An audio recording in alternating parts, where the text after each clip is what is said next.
Moving on to call of bills for final reading. Bill 32-13, Motor Vehicles and Traffic Off-Street Public Parking Regulations, Plug-in Vehicles. The Transportation, Energy, and Environment Committee recommends enactment with amendments. And I will turn it over to our chair of the T&E Committee, Councilmember Berliner, to walk us through the recommendation that was made by the T&E Committee for Bill 3213, the Motor Vehicles and Traffic Off-Street Public Parking Regulations Plug-in Vehicles. Councilmember Berliner. Thank you, Council President. And this was a real nice initiative with respect to Councilmember Reamer that basically says as follows: if we have a parking space for electric vehicles, you better be charging your electric vehicle in that parking space and not using it as a extra parking space.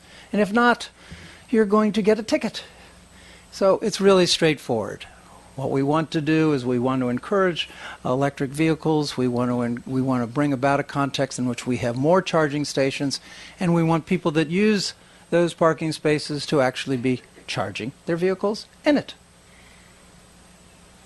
That is the unanimous recommendation of the committee, and I think it's a good piece of work by Mr. Reamer. Thank you very much, Councilmember Berliner. Sorry, mixing the two together. Berliner, Reamer. It's that Hollywood combination, you know. We have our own here in the County Council. Councilmember. Yeah, let's just stop right there. Councilmember Reamer.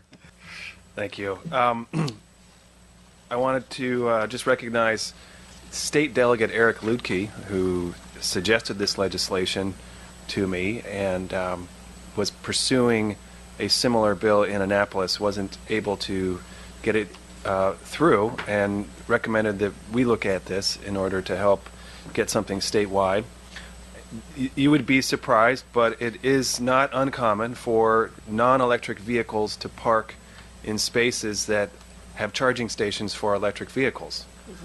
And that's a real problem, because if you take the risk of buying an electric vehicle, you want some security that if you're out on the road, you'll be able to charge it.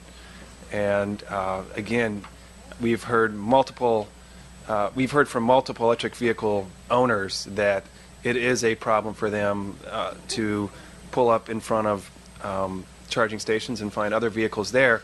This bill would enable the county to issue a ticket, and that's the difference. There's no enforcement under existing law. So there's really nothing you can do about a vehicle that parks in a charging station spot. And as a result of the bill, we'll be able to issue tickets, and we'll begin to really strengthen our charging network and hopefully help accelerate what has been a very positive trend of quick adoption of electric vehicles in Montgomery County. So thanks to my colleagues for their support. Thank you very much, Councilmember Reamer, and great work in working in conjunction with our state delegation to make sure that we try and move forward something that is extremely important for continuing the expansion of the usage of electric vehicles throughout our county and this region. So with that, I'll turn it over to the clerk. This is a roll call vote. Mr. Elrich? Yes. Ms. Branson? Yes. Mr. Berliner? Yes. Ms. Navarro? Yes. Mr. Reamer? Ms. Florine? Mr. Andrews? Yes. Mr. Leventhal? Yes. Mr. Rice? Yes. And that is unanimous. Moving on to expedited bills.